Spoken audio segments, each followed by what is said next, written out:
अस्सलाम वालेकुम दोस्तों, मैं डॉक्टर कामरान आफ्ताब अहमद अपने नए वीलॉग के साथ आपकी खिदमत में हाजिर हूँ। दोस्तों, वीलॉग का आगाज़ करने से पहले आपसे गुजारिश है कि अगर आपको मेरा वीलॉग पसंद आए तो इसे लाइक करें, इसे शेयर करें, मेरे यूट्यूब चैनल को सब्सक्राइब करें और कमेंट सेक्शन में हमें अपनी आरा से आगाह करें। अगर आप ये वीडियो यूट्यूब के अलावा किसी और सोशल मीडिया प्लेटफॉर्म से देख रहे हैं तो मेरे यूट्यूब चैनल का लिंक नीचे कमेंट सेक्शन में दे दिया गया है। दोस्तों, मैं जिस वक्त आपसे बात कर रहा हूँ, आज 21 अक्टूबर 2024 का दिन है। आज अली सुबह पाकिस्तान की कौमी असम्बली ने 2/3 अक्सरियत से 26वीं आईनी तरमीम मंजूर कर ली। कल रात आपने देखा कि इससे पहले सेनेट से भी मंजूरी ले ली गई और फिर कौमी असम्बली से मंजूरी लेने के बाद आज सुबह इस पे सदर साहब ने दस्तखत किए और फिर इसका गज़ट पब्लिश कर दिया गया। इसका मतलब ये हुआ कि अब ये आइन का हिस्सा बन चुकी हैं। बहरहाल इसकी जो सीधा सीधा नुकात अब तक सामने आए हैं, मैं उनके साथ आपकी खिदमत में हाजिर खिदमत हूँ। तो इसका जो सबसे पहला नुक्ता है वो ये है कि हाई कोर्ट के जजेस की सालाना कारकर्दगी को जांचा जाएगा और अगर हाई कोर्ट के जजेस की कारकर्दगी को परखने के बाद ये उन्हें लगता है उस कमीशन को कि इनकी कारकर्दगी तसल्ली बख्श नहीं है, तो उन्हें फिर एक मौका दिया जाएगा कि वो अपनी कारकर्दगी बेहतर करें और फिर अगर वो अपनी कारकर्दगी बेहतर नहीं कर पाते तो उन्हें फारिग किया जा सकता है। अच्छा, अब जो पाकिस्तान की सिविल सोसाइटी है उसका एक सवाल जो उठ रहा है वो ये है कि इस कारकर्दगी को जांचने का पैमाना क्या होगा, क्योंकि जो लोग कारकर्दगी इसकी जांच रहे हैं वो हुकूमत में शामिल होंगे, तो ये कॉन्फ्लिक्ट ऑफ इंटरेस्ट आ जाता है। इसकी वजह से ये होगा जो ख़तरा जिस चीज़ का बहरहाल मौजूद है और शायद अल्टीमेटली हो भी यही अगर ये आइनी तरामीम इसी तरह से आगे कानून का हिस्सा रहती हैं, वो ये कि जब कोई भी मुअज़्ज़ज़ जज साहब हाई कोर्ट ज्वाइन करेंगे तो उनके दिल में पहले दिन से ये डर बैठा हुआ होगा कि उन्हें हुकूमत को खुश करने के लिए या अपोजिशन को खुश करने के लिए, क्योंकि ये भी हो सकता है कि आज की अपोजिशन कल की हुकूमत हो सकती है, तो उन्हें ऐसे फैसले करने पड़ेंगे शायद, या उनके ऊपर एक कम से कम तलवार लटकती रहेगी इस चीज़ को लेके कि उन्हें इन दोनों की खुशनुदी के लिए फैसले करने पड़ेंगे, जो कि इम्पॉसिबल होगा, क्योंकि अगर एक फैसला मेरे हक में है तो मेरे मुखालिफ जो होगा उसके तो वो खिलाफ होगा, तो हम दोनों के लिए तो विन विन सिचुएशन नहीं हो सकती। इसकी वजह से मेरे ख्याल में तो अभाम जो है वो जो फैसले होंगे उनमें ज़्यादा बढ़ेगा और उसके अलावा जो हाई कोर्ट्स हैं वो तो टोटली तौर पर हुकूमत के ताबे आ जाएंगी। उसके बाद दोस्तों, इस जो तरामीम नई की गई हैं, इसका एक और अहम नुक्ता वो ये है कि एक जजेस तकर्री कमीशन बनाया जाएगा जो इस बात का फैसला करेगा कि कौन सा मुकदमा किस बेंच के सामने लगेगा। अच्छा दोस्तों, जो डेमोक्रेसी है उसका एक बुनियादी असूल होता है जिसे सेपरेशन ऑफ पावर्स कहा जाता है। आपने ये लफ्ज़ आजकल काफ़ी सुना होगा, मुझे जैसे और बहुत सारे लोग जो यूट्यूब पे इस तरह के वीलॉग्स करते हैं उनके मुंह से। अब सेपरेशन ऑफ पावर्स होता क्या है? सेपरेशन ऑफ पावर्स सिंपल अल्फाज में आपको समझाऊं तो वो ये है कि जो भी एक डेमोक्रेसी होती है उसका बुनियादी ढांचा जो होता है उसमें 3 अहम तरीन सतून होते हैं, जिसमें एक अदलिया होती है, एक मुकन्नना यानी कि जिसे आप पार्लियामेंट कहते हैं, और तीसरा एडमिनिस्ट्रेशन।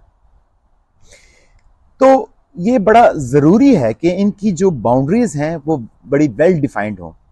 इन तमाम इदारों की, ताकि ये जमहूरियत आगे चलती रहे, ये डेमोक्रेसी आगे चलती रहे। अगर कहीं पे ओवरलैप आ जाता है इनके इख्तियारात में तो फिर जमहूरियत को नुकसान पहुंचता है, बहुत सारा नुकसान पहुंचता है। ये जो कॉन्सेप्ट है सेपरेशन ऑफ पावर्स का, ये आज का नहीं है या कुछ 100 साल पुराना नहीं है, ये हज़ारों साल पुराना है। ये ग्रीक्स, अगर मैं गलत नहीं हूँ तो जो ग्रीक्स के ज़माने में आज से 3000 साल पहले या 2500 साल पहले जब एक उन्होंने डेमोक्रेसी का आगाज़ किया तो ये वहाँ से कॉन्सेप्ट निकला और फिर वक्त के साथ साथ इसमें बेहतरी आती गई और तकरीबन आज से शायद 150-200 साल पहले तक ये इस बात पे कंप्लीट एग्रीमेंट हो गया कि डेमोक्रेसी सिर्फ कहा ही उसे जाएगा जहां पे सेपरेशन ऑफ पावर्स होगी। अब इस तरमीम के बाद कि कौन सा मुकदमा किस बेंच के सामने लगना है, अगर ये इख्तियारात आप मुकन्नना को दे देंगे जिनका काम कानून साजी करना है, ना कि अदलिया के जो इश्यूज हैं उनमें मुदाखलत करना, तो ये सेपरेशन ऑफ पावर्स के अगेंस्ट है। बहुत सारे लोगों का ख्याल है कि सेपरेशन ऑफ पावर्स की बेस पे ये तरामीम रद्द की जा सकती हैं सुप्रीम कोर्ट ऑफ पाकिस्तान से। बहरहाल ये होता है या नहीं, इसके लिए तो हमें इंतजार करना पड़ेगा। अच्छा, उसके बाद जो अगली तरमीम आई है वो ये है कि जी एक पार्लिमानी कमेटी होगी जो 12 रुकनी होगी, और ये फैसला इस बात का करेगी कि चीफ जस्टिस ऑफ पाकिस्तान कौन होगा। यानी कि जो सुप्रीम कोर्ट के 3 सीनियर तरीन जजेस हैं उनका नाम इस कमेटी को भिजवाया जाएगा, और फिर वो उस पर वोटिंग के जरिए इस बात का फैसला करेंगे कि चीफ जस्टिस ऑफ पाकिस्तान किसे बनाया जाएगा। बहरहाल अगर इन 3 जजेस में से कोई इनकार कर देता है तो फिर जो नेक्स्ट इन द लाइन होगा, जो नंबर 4 पे होगा, उसे ऊपर ले आया जाएगा। इस वक्त मार्केट में बहुत सारी अफवाहें गर्दिश कर रही हैं कि इस वक्त 3 जो सीनियर 3 जजेस हैं, आपके नॉलेज में है कि जस्टिस मंसूर अली शाह हैं, दूसरे नंबर पे जस्टिस मुनीब अख्तर साहब हैं, और तीसरे नंबर पे जस्टिस याहिया आफरीदी साहब हैं। लोगों का ख्याल ये है कि जस्टिस याहिया आफरीदी की जिस तरह की कमज़ोर पर्सनैलिटी है, उनसे शायद प्रेशर डलवा के उनका नाम, उनको कहा जाएगा कि वो अपना नाम वापस लें, और अगर वो अपना नाम वापस ले लेते हैं तो फिर उसकी बेस पे जो नंबर 4 पे हैं जस्टिस अमीनुद्दीन साहब, उनको उनका नाम आगे फॉरवर्ड कर दिया जाएगा और शायद वो अगले चीफ जस्टिस ऑफ पाकिस्तान बन जाए। बहरहाल लेकिन इसके साथ साथ मार्केट में एक और भी बात गर्म है, और वो ये है कि चीफ जस्टिस ऑफ पाकिस्तान तो मंसूर अली शाह साहब को ही बनाया जाएगा, क्योंकि ये शायद अंडरस्टैंडिंग थी मौलाना फजलुर रहमान साहब के दरमियान और हुकूमती अरकान के दरमियान, कि हुकूमती अरकान जिस तरह आप जानते हैं कि वो चाहते थे कि हर सूरत में 25 अक्टूबर से पहले पहले ये आइनी तरामीम करवाई जाए, और उस पर अंडरस्टैंडिंग, उस पर मौलाना फजलुर रहमान साहब को तहफ़्फ़ुज़ात थे, क्योंकि वो ये देख रहे थे कि ये आइनी तरामीम, इससे मंसूर अली शाह साहब का रास्ता रुक सकता है कि वो अगले चीफ जस्टिस ऑफ पाकिस्तान ना बन सके शायद। तो बहरहाल हुकूमती अरकान की जानब से मौलाना फजलुर रहमान साहब को ये एश्योरिटी दी गई कि आप नाम जब भिजवाए जाएंगे तो हुकूमती अरकान ये मंसूर अली शाह साहब के हक में ही उस वक्त वोट करेंगे। और इसका एक फ़ायदा और भी होगा, और वो ये कि जो अब इस वक्त ख़तरात मंडला रहे हैं कि वकला तहरीक दोबारा से ना खड़ी हो जाए, जो कि बहरहाल खड़ी तो होगी, लेकिन शायद उसमें उसका जोर निकालने के लिए अगर जस्टिस मंसूर अली शाह साहब को चीफ जस्टिस ऑफ पाकिस्तान बना दिया जाता है तो शायद बहुत सारा उसमें से जोर वकला तहरीक में से कम हो जाएगा। बहरहाल होगा क्या, इसके लिए हमें 1-2 रोज़ और इंतज़ार करना पड़ेगा।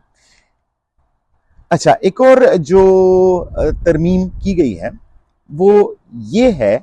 कि चीफ जस्टिस साहब जो होंगे वो आइनी बेंच के सरबराह नहीं होंगे, बल्कि आइनी बेंच के सरबराह कोई और जस्टिस साहब होंगे जिन्हें रिजाइडिंग ऑफिसर कहा जाएगा। अच्छा, यहाँ पे एक बड़ी छोटी सी वारदात, बारीक मगर बहुत ज़्यादा इफेक्टिव वारदात डाली गई है हुकूमत की जानिब से। मौलाना फजलुर रहमान साहब अब तक जो आइनी तरामीम का ड्राफ्ट मीडिया पे पेश करते रहे, और वही ड्राफ्ट उन्होंने पाकिस्तान तहरीक इंसाफ को भी दिया और वो अवेलेबल है, उसके मुताबिक जो इनिशियल जो अमेंडमेंट थी, जो प्रपोज्ड अमेंडमेंट थी, वो ये थी कि ये जो आइनी बेंच होगा ये सुप्रीम कोर्ट के 5 सीनियर 3 जजेस पर मुश्तमिल होगा। लेकिन अब उन्होंने जो वारदात डाली है हुकूमत ने, ज़ाहिर इसमें मौलाना फजलुर रहमान साहब का भी रोल होगा, उनको भी कोई अंडरस्टैंडिंग दी गई होगी, किसी किस्म की रीअश्योरेंस दी गई होगी। उसके मुताबिक ये 5 जो जजेस होंगे ये सीनियर तरीन जजेस नहीं होंगे, ये कोई भी नाम हो सकते हैं। तो अब मार्केट में ये अफवाह गर्म है कि जस्टिस अमीनुद्दीन साहब को बजाय चीफ जस्टिस ऑफ पाकिस्तान बनाने के उन्हें रिजाइडिंग ऑफिसर बना दिया जाए इस आईनी बेंच का, क्योंकि ये वो आईनी बेंच है जिसके सामने इस हुकूमत के खिलाफ जितने मुकदमात पाकिस्तान तहरीक इंसाफ, सिविल सोसाइटी या वकला ने अदालतों में लेके गए हुए हैं, वो सारे फैसले इस आईनी बेंच के सामने आएंगे। और हुकूमत ये मेक श्योर करना चाहती है कि इस आईनी बेंच में उनके पास वो लोग हों, वो जजेस हों जो कि हुकूमत के हम ख्याल हों। और उसके अलावा जो सुओ मोटो का इख्तियार चीफ जस्टिस ऑफ पाकिस्तान को हासिल था वो ख़त्म हो जाएगा और सुओ मोटो का इख्तियार आईनी बेंच के जो रिजाइडिंग ऑफिसर हैं उनके पास चला जाएगा।